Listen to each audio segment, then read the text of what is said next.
Today, we're going to learn about a little boy in India who for a time seemed like he was the worst behaved kid on the planet. But the truth was, that little boy had a huge secret.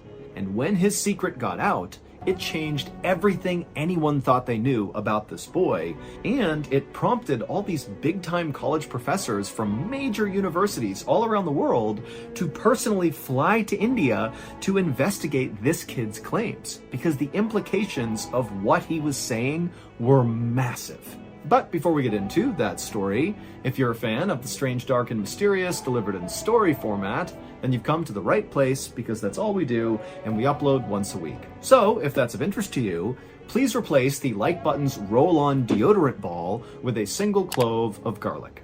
Also, please subscribe to our channel and turn on all notifications so you don't miss any of our weekly uploads. Okay, let's get into today's story. Late one afternoon in December of 1986, a woman named Shanti Singh was sitting on her bed cradling her toddler son, whose name was Titu, as he threw a huge temper tantrum. Titu, who was 3 years old, had already been throwing this tantrum for about 30 minutes at this point, and it didn't seem like anything Shanti did was getting him to calm down. In fact, honestly, it just seemed like Titu was getting worse and worse by the second. And Shanti knew her son's constant wailing must be annoying her neighbors in the little rural village in northern India where they lived. But again, Shanti just felt like really there was nothing she could do. After all, this was not a typical toddler tantrum. Titu was not throwing this tantrum because he lost a toy or was fighting with his siblings or something. No, the reality was Shanti and her husband had no idea why Titu was throwing this tantrum, because Titu threw these tantrums all the time for seemingly no reason, and nothing they did would get him to stop. He would just start throwing these crazy fits, and he would only stop when he was ready. Now, Shanti and her husband had taken Titu to the local doctor, and he'd been examined, and the doctor said, "Look, I think your son's just fine. I can't find anything wrong with him. So whatever's causing him to be so upset, it's got to be psychological." Shanti grabbed her son and tried to give him a hug and kiss to get him to calm down. But as she did that, Titu turned around and tried to hit her in the face and kicked her and punched her. And so Shanti had to kind of fall back on the bed. And Titu, at this point, who's still throwing this huge tantrum, he leapt off the bed and ran out of the room. Now, Shanti had already sent the rest of her family, her kids, her husband, outside to wait out this current Titu tantrum. And so for a second, Shanti thought about just laying on the bed and letting her crazy toddler just kind of run around the house until he was done throwing this tantrum. But as Shanti was laying there on the bed, practically crying from frustration, she heard a plate break in the kitchen. And so she jumped up and ran into the kitchen, and there was Titu looking down at the ground where there was a shattered plate on the ground. Clearly, Titu had smashed it on purpose. And so as furious as Shanti was, she suddenly realized that, nothing she could do was going to get this kid to stop. And so right now, the only thing she could do was just put him in a safe place where he couldn't hurt other people or himself or damage anything else. And so Shanti, trying to be as calm as possible, walked up to Titu, who's still throwing this tantrum and swinging at her as she's coming near him.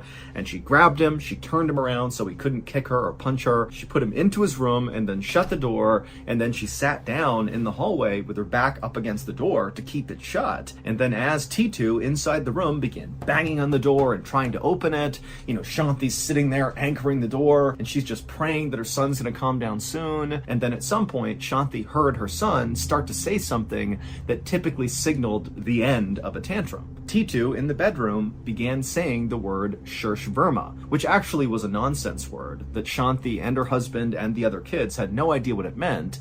But, Titu, at the end of his tantrums, he would always just start saying over and over again, Shirsh Verma, Shirsh Verma, Shirsh Verma. And so Shanti, she's in the hall and she's hearing Titu start to do that. And so on the one hand, she's thinking, okay, this tantrum's about to end. But on the other, she's like, I have no idea what that word means. It's obviously connected in some way to what's going on with my son, but I have no idea what it means. It sounds like nonsense. And so Shanti began yelling through the door at Titu to explain what Shirsh Verma meant, but Titu had no explanation. He just kept saying the word over and over again. Shirsh Verma, Shirsh Verma, Shirsh Verma. Shanti and her husband had 5 other kids. Titu was the youngest, and Titu was not like any of his other siblings. The other siblings did not throw temper tantrums like this, not at all. And in fact, Titu had been a difficult child even before he was born. Towards the end of Shanti's pregnancy with T2, she'd become very, very sick, and in fact had to be hospitalized for the entire last trimester. And then as a newborn baby, T2 basically didn't sleep at all, and he cried constantly, and so Shanti and her husband initially thought, T2 must just be a very fussy baby. But in time, as he grew into more of a toddler, it was clear to Shanti and her husband that T2 was actually a different kind of kid. He seemed like a very unhappy and kind of angry kid who was permanently on the verge of crying or throwing a fit. But it wasn't until T2 began talking at around 2 years old that Shanti and her husband really started to become worried. Because the things T2 was saying as a 2-year-old were just not in keeping with what you would expect a 2-year-old to say. And I'm not talking about the nonsense word that T2 would use during his temper tantrums, Shurshverma. Basically, T2 would say things that seemed to indicate that he genuinely hated everyone in his family. Now, for context, Shanti and her family were not poor, but they weren't rich either. They lived in a little concrete home, they didn't have a TV or a car, and all the kids wore hand-me-down clothes, and Shanti actually handmade her clothes and her husband's clothes. But the family always had enough food to eat, and they were educated, and they seemed happy enough. It's just that they didn't really have the ability to do anything extra, like above and beyond a modest life. And T2 had never known anything different. This was his life from the day he was born. But when he learned to speak at around 2 years old, it was like all T2 wanted to talk about was how crappy of a lifestyle their family lived. For example, when T2's mom, Shanti, would put on one of her saris that happened to be ripped, a sari is a traditional garment in India, T2 would look at what she was wearing, and in toddler speak, he would tell her that she looked terrible and that it looked like she was just wearing rags. T2 would also walk around their house, and he would point to spots in the house that looked dirty, and he would demand that somebody cleaned it up because he didn't want to live in a dirty house. And then whenever the family needed to go somewhere and they would walk there or take the bus there, T2 would complain the entire time that he wanted to be in a car, and why aren't we driving in a car? Like, why are we walking? Despite the fact that T2 basically had never used a car before. But perhaps the strangest aspect of T2's behavior was around the time he began talking and insulting his family, he also began talking about this very historic city called Agra, which was located about 8 miles away from where they lived. Agra was famous for being home to the Taj Mahal, which is considered to be one of the most beautiful buildings ever made. Agra also has a very busy downtown and lots of tourism, but T2 had never been to Agra, and there was no reason he would be drawn to Agra, like his family had no connection to that city. But starting around the time T2 began talking at 2 years old, he began asking to go to Agra several times a week. And when his parents would say, no, we're not going to go to Agra, T2 would throw a huge tantrum. And so not long after T2 had begun speaking and saying all these terrible things, Shanti and her husband decided that really all they could do was just wait and hope their son grew out of this terrible behavior. But T2 did not grow out of this. Shortly after his parents decided to just kind of wait it out, T2 would randomly attack another small child with a sugarcane, and he beat the kid so badly the kid was bleeding at the end of the attack. And then also another time, shortly after the sugarcane beating, T2 was at the store with his mother, and his mom was looking at this bracelet, which she couldn't afford. She was just looking at it through the glass, and T2 sensed his mom wanted the bracelet, and in an odd show of affection for his mother, he turned to the shopkeeper, this little tiny kid who's not even 3 years old yet, and he tells the shopkeeper that if he doesn't give this bracelet to his mother for free, that T2 will shoot and kill the shopkeeper. And so after this, Shanti and her husband just stopped taking T2 out in public at all. It was just too embarrassing. But what really just unsettled Shanti the most about her son's behavior was that nonsense word that T2 kept saying at the end of all of his tantrums, Shurshverma, Shurshverma. And so fast forward to that day after he's broken the plate and now Shanti's put him in his room, T2 began saying that nonsense word, except he was getting a little bit older and his speech was getting a little bit more clear. And so as Shanti was laying up against the door, she realized that her son was not saying a single word, Shurshverma, he was saying 2 words. They were Suresh Varma. But Shanti had no idea what that meant. She thought it sounded like a name, but it was a name she had never heard before. But one day, a few months after the dish-breaking incident, in April of 1987, all of T2's very strange, erratic, terrible behaviors would erupt all at once. That April day started out like any other. Shanti made breakfast for her family, and then her husband headed out to do some errands, and her 6 children kind of dispersed around the inside and outside of the house to play, study, whatever. But Titu was really grouchy, and so he stayed inside in the kitchen with Shanti. A little while later, Shanti's oldest son came into the kitchen and he asked his mother, "Hey, when will Dad get back from his trip to Agra?" Shanti's husband had gone to Agra to run one of his chores, and Agra was the city that Titu was totally obsessed with. And so when Shanti's oldest son said the word Agra, Titu, who was sitting in the kitchen, he heard it and kind of looked up like he was totally fixated on their conversation. And then as Shanti and her oldest were talking about the dad, Titu just got up, left the kitchen, and he went to his room. He grabbed a couple of things, and then he came back into the kitchen carrying this bundle of clothes with him, and he walked right past his brother and his mother. He went out the front door and began running down the road without saying a word. Remember, this is like a 3-year-old child. This is not a teenager, this is a little kid. And so Shanti and her oldest son, they kind of watched in shock as Titu ran off down the road, and for a minute, neither of them did anything, and then it was like they broke out of their trance, and the oldest son just turned and began running out of the house to catch up with Titu. Now, it didn't take long for the oldest to catch up with his young brother, but it was surprisingly hard to stop Titu from trying to run away. He fought back as hard as he could to keep his brother from pulling him back to the house. And then when the older brother got Titu back inside, Shanti looked at her older son and she saw he had a black eye from where Titu had just hit him. And when Shanti turned to Titu to try to get him to apologize to his brother for hitting him, she saw Titu was completely inconsolable. He was throwing a huge temper tantrum. He was on the ground kicking and flailing and screaming at the top of his lungs. And so Shanti and her oldest son knew there was no hope in getting him to calm down. He was deep into one of his tantrums. And so Shanti and the oldest just basically restrained Titu so he couldn't hurt himself or one of them or damage anything. And for a while, as they held him to the ground, Titu just continued to scream and flail and throw this fit.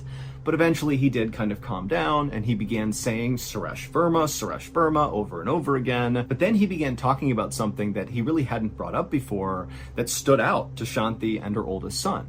Titu, in addition to saying periodically Suresh Verma, also began talking about some radio store in Agra. And Titu kept saying, "Why didn't Dad bring me to the radio store? Why didn't he bring me?" And so as Shanti is listening to her son, she suddenly thinks, you know what? This is my chance. He's being so specific about this radio store. Maybe this is my opportunity to lean in and learn what the heck is going on with my kid. And so once Titu fully stopped his temper tantrum and Shanti and her oldest could finally let go of him, once Titu had left the room, Shanti turned to her oldest son and she told him to go to Agra right now. Just go there and look for a radio store or something. Look for anything that could be a clue to what's going on with Titu. He obviously has some fixation with the city. Just go, look around, see if you can find something. So the oldest son left the house and he went to one of his friends' houses who had a car, and together they drove into Agra.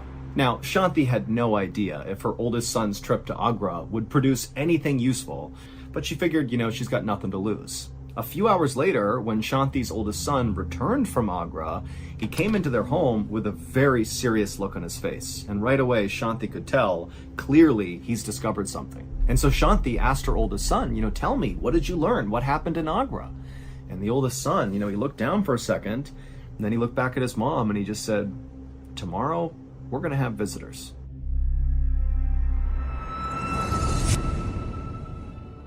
Are you a fan of the strange, dark, and mysterious? If so, then you're in luck. Because our massively popular show, the Mrballen podcast, which since the end of 2022 has been exclusively on the Amazon Music platform, is now available on all podcast platforms, and it's free. There are over 200 episodes in the back catalog of this show. And of those 200, at least half of them have never been told on YouTube. They are only available on the podcast. And you can find those exclusive episodes by looking for the words podcast exclusive in the individual episode title. So again, the highly popular Mrballen podcast is once again available on all podcast platforms, and it is free. To listen, just search for the Mrballen podcast on Amazon Music or wherever else you get your podcasts, and then give the show a follow and then start your binge. Oh, and also, if you are one of the amazing people who subscribe to Amazon Music to follow the Mrballen podcast when it went exclusive, don't give up your membership just yet, because there are still huge perks for listening to the show on Amazon Music. With your Prime membership, you can listen to new episodes of the Mrballen podcast 30 days early and ad-free on Amazon Music. But again, the show is now available on all podcast platforms, and it really is free. So, thank you so much. Have a nice binge.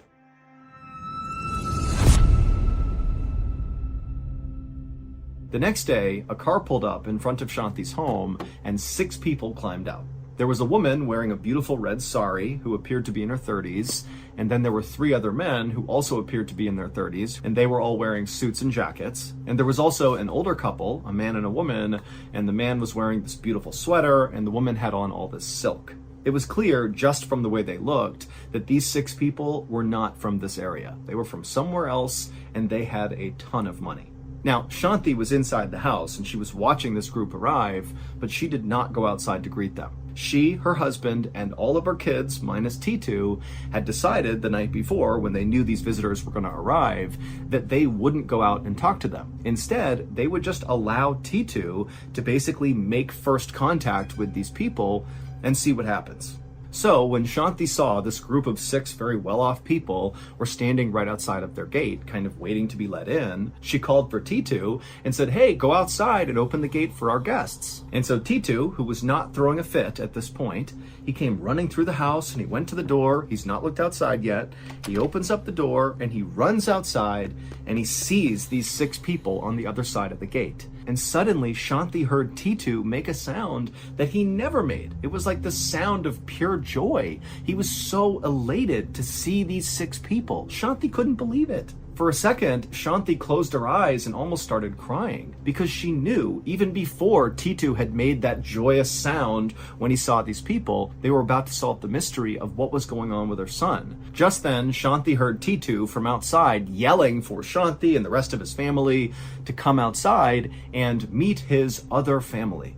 Shanti went to the door and gestured for the guests to come inside, and then she led them through the house to the back deck. And then after they were all seated, Shanti looked over at her son, T2, and she saw he had this huge grin on his face. He was so happy, and he was staring intently at the woman who got out of the car, who was in her 30s and wearing the beautiful red sari, and she was sitting right across the table from T2, and T2 is just locked on her. Now, at this point, nobody is speaking. Everybody is just sitting there. No introductions have been made, so nobody even knows each other's names. And in this kind of tense and awkward silence, T2, who again is just staring at this woman in red, he eventually breaks the silence, the 3-year-old child, and he asks the woman in red to come sit next to him.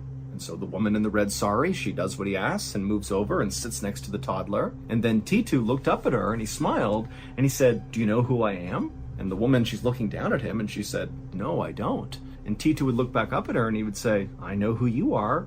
You're Uma."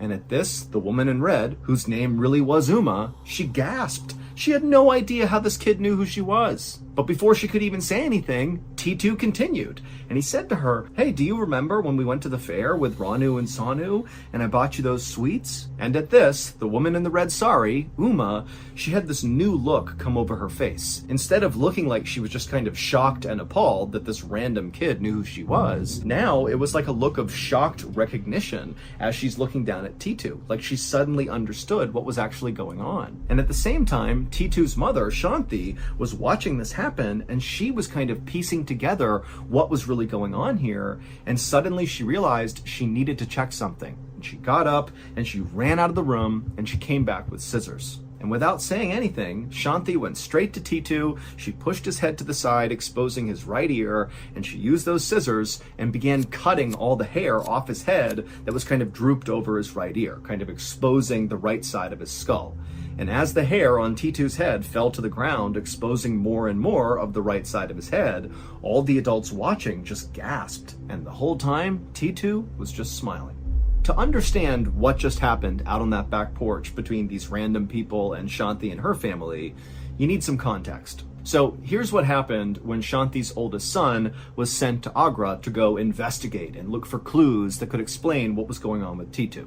The brother and his friend had driven all around Agra, looking for radio stores and looking for things that might in some way kind of connect to T2, and they didn't see anything. But at some point, they drove past one of the many radio stores in Agra, and the name of this radio store immediately stood out to the brother and this friend. So the older brother and the friend, they parked their car and they went into this particular radio shop, and inside of there is where they met Uma, the woman who had the red sari on, who was in her 30s, that T2 said we went to the fair together with, that woman. So she's inside this radio shop, and when the older brother asked Uma how this radio shop got its name, that was when things began to fall into place for this older brother about what was going on with T2.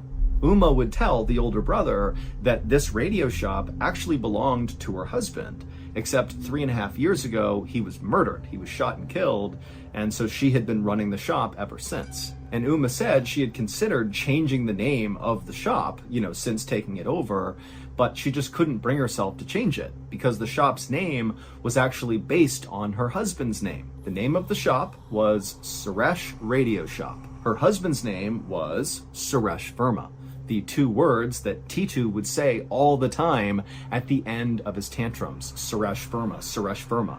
That was Uma's husband. And it would turn out the details of Suresh's death matched up in a very bizarre way with T2's birth. And all of T2's totally erratic, strange, terrible behavior throughout really his entire life to this point now suddenly made sense if you knew about Suresh's life. Many people, including professors from major universities in India and America, have come to believe that what happened with T2 was when Suresh was murdered, his spirit somehow came out of his body and entered T2's body. Basically, Suresh was reincarnated in T2.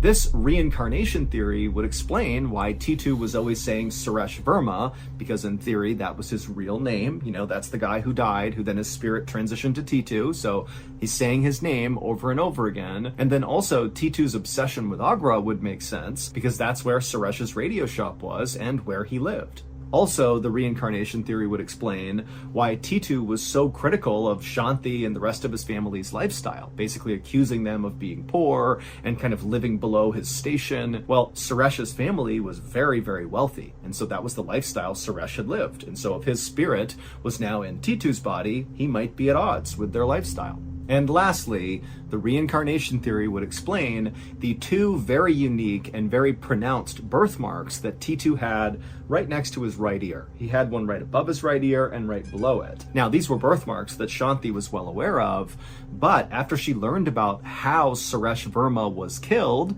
he was shot in the side of his head, and the bullet went in above his right ear and then came out on the bottom part of his right ear, right here. When she heard that, she ran and got the scissors. She cut the hair away around T2's ear, revealing the two birthmarks. And then the other families saw those birthmarks, and they're like, oh my goodness, that is literally where the entry and exit wounds were on Suresh. And then also, it's worth pointing out that on the day Suresh was shot and killed, well, basically that day was when T2's mother, Shanti, began feeling really sick during her pregnancy with T2, and she had to be hospitalized. After this discovery about T2 and Suresh Verma, Shanti and her husband and the rest of her family expected T2 to want to live with Uma and his other family. And at first, that is what T2 wanted to do, but pretty quickly he actually decided that, you know what, I want to stay put with the family I was born into, and we can just visit with the other family. And so that's what they did. Uma and the other wealthy family, they made visits all the time to see T2 and vice versa. The families got along great. And as for T2, he was really happy. His bad behavior basically went away and he became a normal, high-functioning kid. And T2 has grown up and become a very happy and successful adult. He's got a family of his own, and he's currently a professor at a college in India.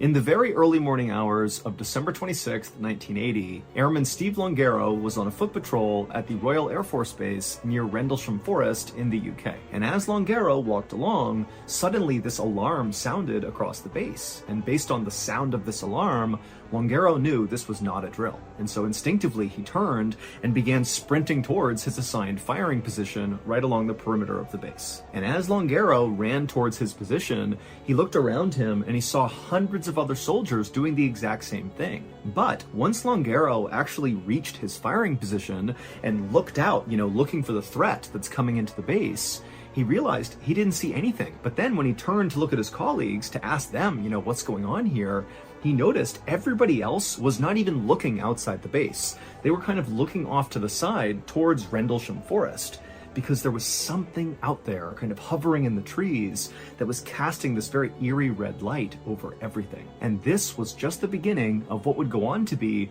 one of the most credible and unsettling paranormal events in history. By 1993, Ludmila Korovina, who was a 41-year-old Russian hiking instructor, came under fairly intense criticism from her colleagues for being too survivalist with her students. They thought she was a little bit too aggressive with how she pushed her students, putting them in unnecessarily risky situations out in the wild where they weren't really ready for it, and at any point she might push them too far and wind up getting someone killed. Her students, however, absolutely adored her. They said on the mountains she was fearless and in tune with nature, and they felt very safe around her. And then at camp, she was very motherly and tender and always took the time to make sure all of her students were taken care of well before she was. Former students have said the mentorship they received from Ludmila went well beyond just hiking instruction. They said she taught a mindset that they carried with them into adulthood, and they pointed to as one of the main reasons they were successful later in life. In the summer of 1993, Ludmila was scheduled to lead an expedition up to the Hamar Daban Ridge, which is in eastern Siberia, and it's one of the oldest mountains on the planet. With her on this expedition would be 6 fairly experienced hiking students that ranged in ages from 15 to 24 years old. One of those 6 students was a 23-year-old young man named Sasha, who, although he was not Ludmila's biological son, she called him her son because she had raised him ever since he was a young child, and he looked at Ludmila as his mother. Sasha also happened to be the most physically fit and competent of all 6 hiking students, and he would function more like an assistant to Ludmila on this particular hike rather than a pupil. The other 5 students were 24-year-old Tatiana, 19-year-old Dennis, 16-year-old Victoria, 15-year-old Timur, and 17-year-old Valentina, who she is the only reason we know anything about the horrible things that happened to this group up on Hamar Daban Ridge. On August 1st, 1993, Ludmila and her hiking group boarded a Trans-Siberian railway car in Kazakhstan, and later that day they arrived in a town called Marino, which is on the eastern side of Siberia on the southern end, and it butts up against the base of the Hamar Daban mountain range. The Hamar Daban mountain was not considered a very dangerous hike to make. It was relatively small. It was just under 2,400 meters in elevation, and in the summertime, you'd have scores of recreational hikers all over this mountain range. Plus, the weather forecast for Ludmila and her group's multi-day hike in that mountain range was going to be incredibly favorable. It was going to be warm, clear, nice summer weather. Ludmila had charted a course that began just outside of the town of Marino, which is the town they were staying in that first night. They were going to start next to Lake Baikal, which is the deepest lake in Russia. From the lake, they were going to move north and inland over this stretch that was totally barren. There was no trees, it was just rocks and grass, before ultimately reaching the Hamar Daban Ridge, which was their destination. And at that point, there would be shelter and firewood, and they could take a break before ultimately descending. And so in total, from the lake all the way to Hamar Daban Ridge was approximately 50 miles. Ludmila's group would not be the only group making this particular movement towards Hamar Daban Ridge. They'd be taking their own path, but there'd be 2 other groups that were on similar courses, basically parallel to them, making their way up to the ridge. And one of those groups was actually led by Ludmila's 16-year-old biological daughter, and they had actually made plans to meet up on one of the last days of this multi-day hike. As they were making their descent, there was a forest they were going to meet up in. So Ludmila and her 6 students stayed the night in Marino, and the next morning they got up early and made their way over to Lake Baikal. The weather's beautiful, they're excited to start their journey, and they take off. And everything was going great until the late afternoon. It would turn out the weather forecasters were just completely wrong, and as soon as the group climbed above the tree line, the temperatures plummeted and it started raining and snowing on them. It was just absolutely miserable. This treacherous weather would persist over the next few days, and it really started to destroy the morale in the group. But Ludmila, she was a pro, and she had hiked in far worse conditions than this, and so she made a point of telling the group that this stuff happens. Bad weather happens. We are prepared. We are trained. We're going to be fine. You need to have a positive attitude about this. We need to just keep pushing forward and not play a victim here. And that was enough to inspire the group to just keep on going. You know, they believed in Ludmila and she's telling them to keep going, so they kept going. By the evening of August 4th, so this is 3 full days of hiking later, they were only about 30 minutes away from the summit. They have now reached the point where they are in the open section of the mountain where there is no reprieve from the wind or the rain or the snow. There's no trees to block anything. And so it's just an absolute abomination trying to climb this last stretch. Every step is like an eternity as the wind just cuts through their clothes and they're soaking wet and miserable. Ludmila's students were not about to ask for a break. They knew how she operated. She was someone that really believed in pushing through your own pain and fatigue and misery. And she always led by example. And they saw her, you know, right out in front, leading the charge up towards the Mrballen Ridge. And so they were very surprised when she stopped and she turned around and told them, we're taking a break. And in fact, we're actually going to camp out for the night right where we are right here. No one knows why Ludmila made this decision. You know, on the one hand, it does make sense to take a break and say, you know what, we'll reach the summit tomorrow. We've had a really hard couple of days here with the bad weather. We'll make camp and we'll get some rest and we'll hit the summit tomorrow. That makes sense. But where she elected to make camp does not make sense. She had them stop right smack dab in the middle of this totally open section of the mountain where there are no trees, there's no objects to protect them from the horrible wind and snow and ice and rain that's just going to be pelting them all night. And so some people have speculated that when she looked at her crew of hikers, they were so badly beaten down and tired and miserable that she knew she could not ask them to go any further. And so that was why she said, let's just make camp here, we'll make do. Others have said her map may not have been very accurate. And so she didn't know how close she was to the summit, where at the summit, there was literally a shelter that had firewood and a place for you to rest. Maybe she didn't know she was so close. Perhaps she thought she was much farther away and this is the best we can do. But what the inaccurate map theory does not account for is Ludmila would have known there is a forest about 2.5 miles down the mountain, because the whole time they've been on this hike, they've tried to stay up above the tree line as they make this final approach up to the ridge. And so she would have known there's a forest right down there. And if I wanted to, I could go down there and seek shelter in the trees.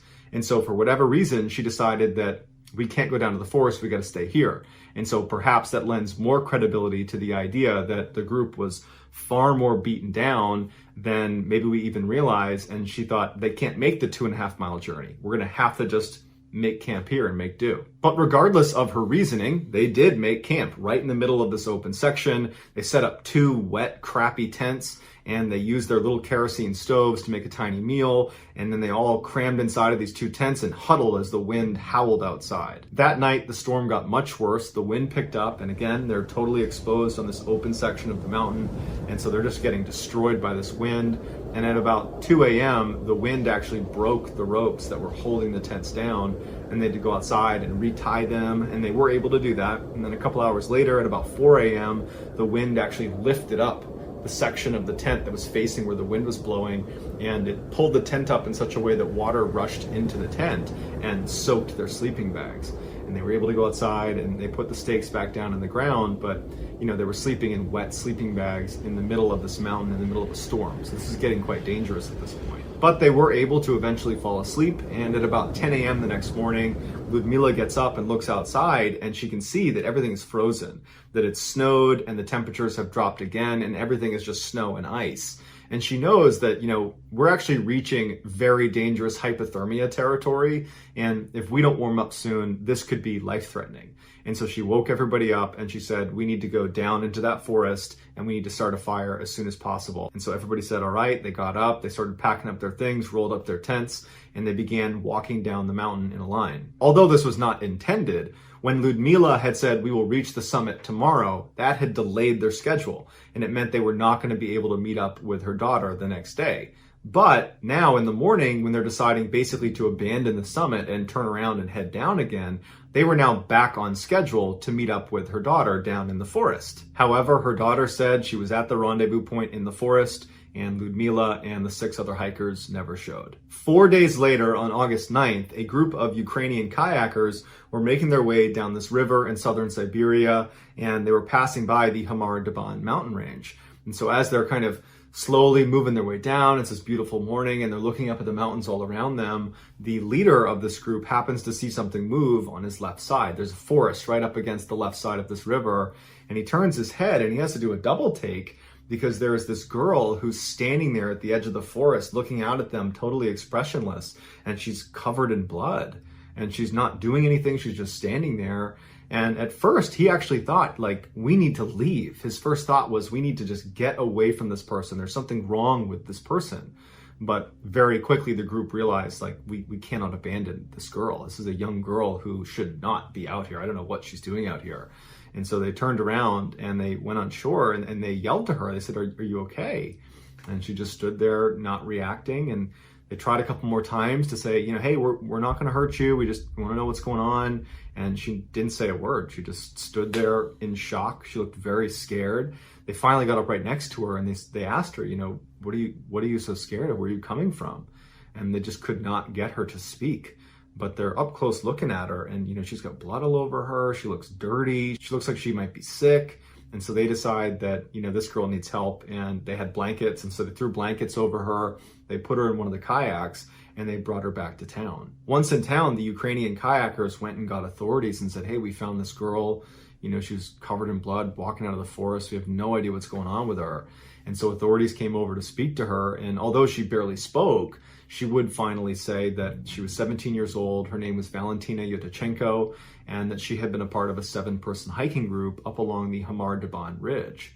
And then she paused and they said, well, where's your hiking group? How did you get separated? This is what she told them. Back on the morning of August 5th, so this would have been the morning after that terrible night's sleep on the mountain where the tent ropes are breaking and their sleeping bags are getting soaking wet. Well, Valentina wakes up and she looks outside of the tent and she sees Ludmila, and she's standing there with her hands on her hips and she's looking around. She looks very concerned.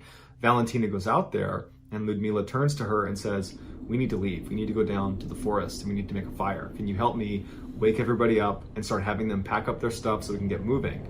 So Valentina goes in, she starts waking people up, and everybody very quickly packs up the tent, packs up their things, and they're in a line and they start walking down the mountain. They had only made it about 10 meters into their descent when Sasha, the 23-year-old young man that Ludmila considered her son, he just suddenly falls. And the other hikers, Valentina included, run over and they help get him up again, and he looks kind of shaken. He takes a couple more steps and he falls again. And this time when Valentina goes over to try to help him up with the others, they see his eyes are wide and he looks like he's really terrified, and then blood starts rushing out of his nose and his ears and his mouth, and then he just suddenly dies. And Ludmila runs over and she grabs him and she's panicking and she's trying to feel for a pulse and she's checking for his heart, and then she screams out in pain and anguish and she yells, he's dead. The other hikers can't believe this is happening. They can't even process that someone, any of them, had died, let alone it be Sasha, the most physically fit and healthy one of all of them, including up until a few minutes ago. He wasn't showing any signs or symptoms that something was wrong. He was perfectly fine. What's going on? Ludmila was in shock. She's on the ground and she's holding on to Sasha, and she's telling the group that she's not going anywhere. She's staying with Sasha.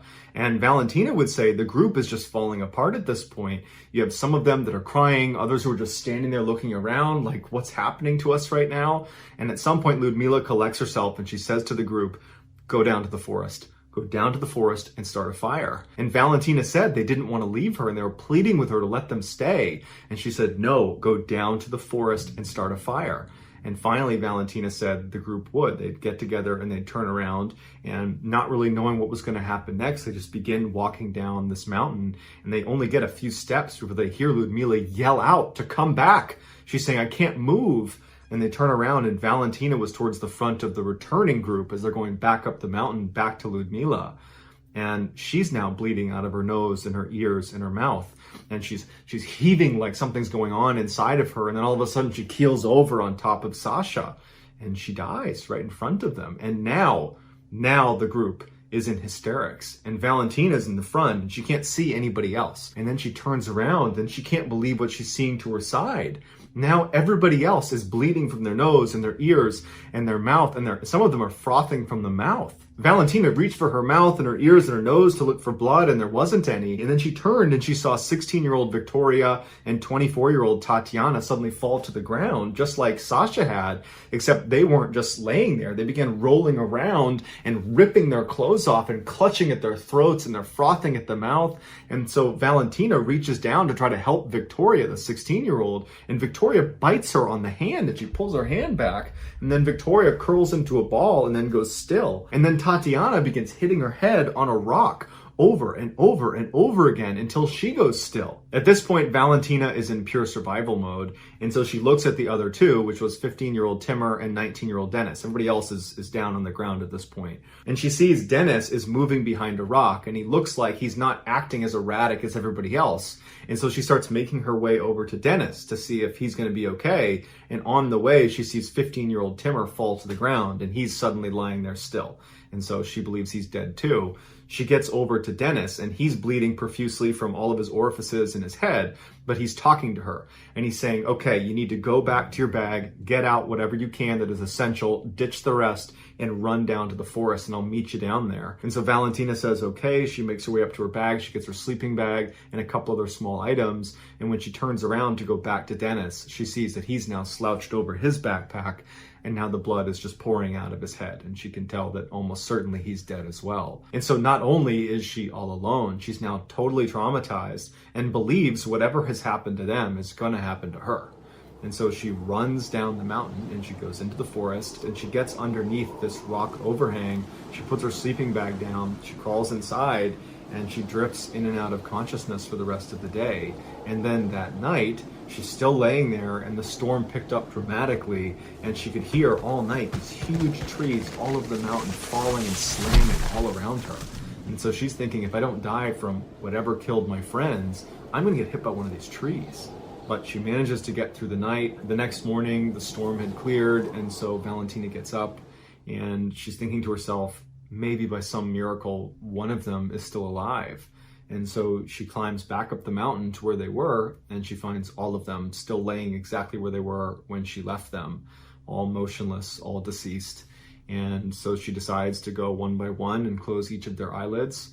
And then she says her goodbye, and then she turns and kind of wanders back into the forest, where she would stay for the next 4 days, desperately walking around, hoping to be rescued at some point, the whole time just expecting to die, either from exposure, from an animal attack, from whatever killed my friends. Eventually she does hear voices, and she starts making her way towards where they're coming from, and that's when she gets to the river and she sees the Ukrainian kayakers, who ultimately pick her up and bring her back to town. After authorities heard Valentina's story and realized there were other hikers out there, they launched a search party, and it would take them a month to locate them. Their bodies were contorted and their faces were locked in these grimaces that looked like they were in absolute terror and agony right as they died. In addition to missing most of their clothing and their shoes, they were also all missing their eyeballs. The autopsies were only able to conclude that hypothermia contributed to their death, although it wasn't the only factor,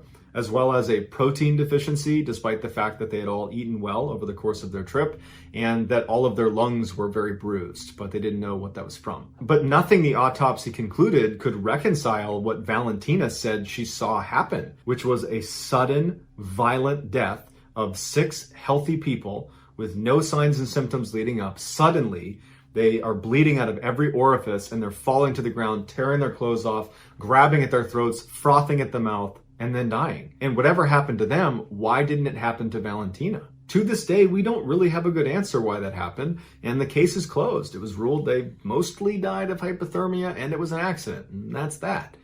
But this isn't the first time something like this has happened in Russia. In 1959, 9 very experienced Russian hikers set off on a 16-day expedition into the Ural Mountains in the Soviet Union, and about 10 days into their hike, they reached a part where they needed to crest over this mountain before some bad weather rolled in.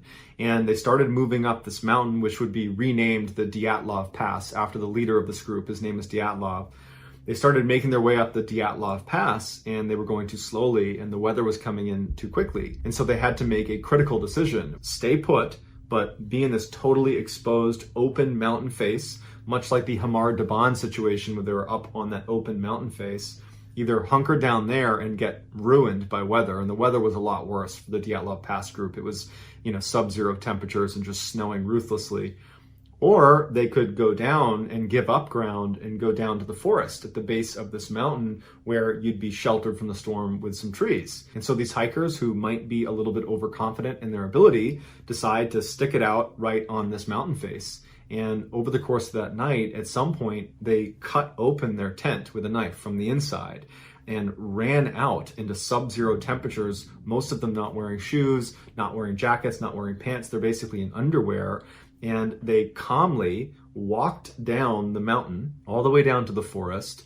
And once they got down there, two of them tried to desperately climb this big tree where there wasn't any low-hanging branches. And so they couldn't climb up it. We don't know what they were trying to climb up it for, but they ended up building this little tiny fire that could not have provided very much warmth at all. And they were found deceased lying around this fire. The 7 other hikers were found in 2 different areas.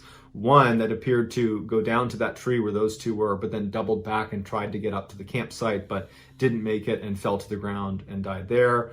The other group was not found for a couple of weeks later. They were found at the mouth of this river. They were inside of this den, and they were wearing the clothes of the other hikers that were deceased. And the clothes they had on had traces of radiation on them. And the ones that were in the den had these devastating chest and skull injuries, and one of them was missing their eyeballs. And the official statement by the Soviet Union was they died from an unknown compelling force, which is a really mysterious way to describe how someone might die. This case was actually reinvestigated in 2020, and the new cause of death is death by avalanche. Except loads of people disagree with that. In fact, experts have gone out to where this happened, and they say not only was there no avalanche, there's never been an avalanche in this area. There's literally never been one. So what do you think? Is there a connection between Mrballen and the Dyatlov Pass incident? Is there a cover-up in both cases where something far more sinister has happened to both groups that we don't know about? Or are they unrelated and these are just both examples of Mother Nature being far more powerful than we even realize?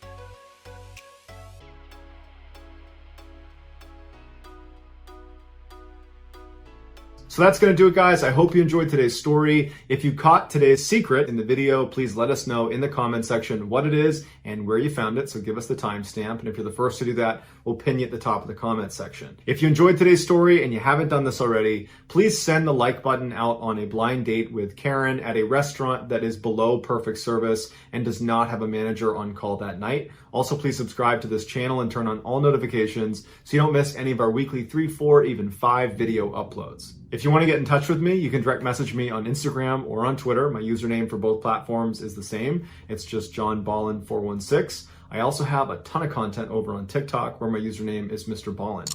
If you have a story suggestion, please submit it to our subreddit just called Mrballen. It's linked in the description below. So whether I see you on Twitter, Instagram, TikTok, Reddit, YouTube, or some combination, just know that I really appreciate your support. And until next time, that's going to do it. See ya.